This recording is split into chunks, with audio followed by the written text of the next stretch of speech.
वसुदेवसुतं देवं कंसचाणूरमर्दनं देवकी परमानन्दं कृष्णं वन्दे जगद्गुरुं श्रीकृष्णं वन्दे जगद्गुरुं श्रीकृष्णं वन्दे जगद्गुरुं।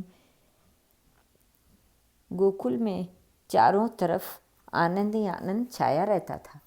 वहाँ के निवासी श्री कृष्ण की बाल सुलभ लीला देखते नहीं अगाते थे और श्री कृष्ण नित्य नूतन लीला से सबको आनंद देने में सराबोर करते थे। नंद बाबा के भाग्य का तो कहना ही क्या था। उनके सौभाग्य को देखकर बड़े बड़े तपस्वी ऋषि मुनि भी सराहना करते थे। भला साक्षात आनंद घन परमात्मा ही जिनके बालक बनकर अपनी लीला से जिनको रिझाने के लिए नित्य प्रति नवीन लीला की योजना बनाते हैं, उनके सौभाग्य की बराबरी कौन कर सकता है। एक दिन नंद बाबा नित्य की भांति प्रातःकाल अपने इष्ट भगवान सालग्राम के पूजन अर्चन के लिए पूजा गृह में गए। कन्हई भी नवीन लीला करने के उद्देश्य से छिपकर उनके पीछे पीछे लग गए। नंद बाबा ने ठाकुर जी को स्नान कराया, चंदन फूल माला चढ़ाया, उनका सुंदर वस्त्र और आभूषणों से श्रृंगार किया, भोग लगाया। इसके बाद उन्होंने मधुर स्वर में ठाकुर जी की आरती की।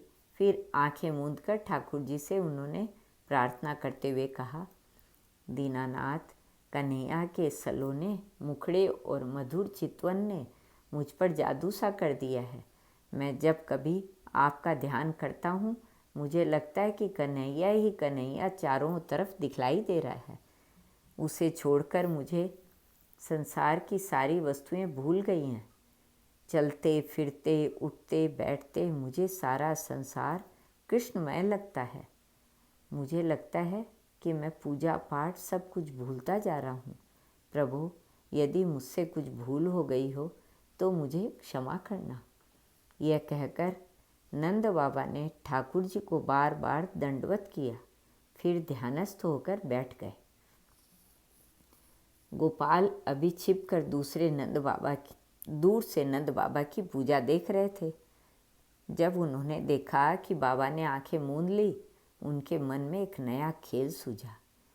वह धीरे धीरे पैर दबाकर अपने बाबा के पास पहुँचे ताकि उनकी आहट सुनकर बाबा का ध्यान न टूटे। वे थोड़ी देर तक चुपके से ठाकुर जी के पास बैठकर टकटकी लगाए उन्हें देखते रहे। फिर ठाकुर जी को सिंहासन से उठाकर अपने मुंह में रख लिया और धीरे से अपने स्थान पर आकर लेट गए। इधर जैसे ही नंद बाबा ध्यान टूटा, सामने सिंहासन से ठाकुर जी को गायब पाया। उनके आश्चर्य का ठिकाना न रहा। सोचा, अभी अभी तो मैंने पूजन करके ठाकुर जी को सिंहासन पर पधराया था, वे अचानक कहाँ चले गए। नंद बाबा घबराकर चिल्ला उठे, नंद रानी, ओ नंद रानी, तू कहाँ है?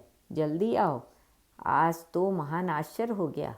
अभी अभी मैं ठाकुर जी को उनके सिंहासन पर पधराकर उनका ध्यान कर रहा था। अचानक वे पता नहीं कहाँ गायब हो गए। कहीं तुमने तो नहीं उठाकर कहीं रख दिया? अचानक उन्होंने देखा कि उनका प्यारा लाडला कन्हई ठाकुर जी को अपने मुंह में रखे हुए मंद मंद मुस्कुरा रहा है। वे कन्हैया को डांटते हुए कहने लगे, नटखट, तुमने ठाकुर जी को मुंह में रख लिया।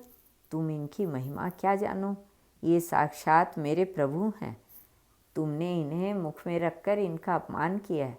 चलो उठो, जल्दी से इन्हें मुंह से दो और प्रणाम करके इनसे क्षमा मांगो। कन्हैया ने बाबा की आज्ञा मानकर वैसा ही किया। धन्य है कौतुकी प्रभु की यह दिव्य लीला। श्री कृष्ण अर्पणमस्तु।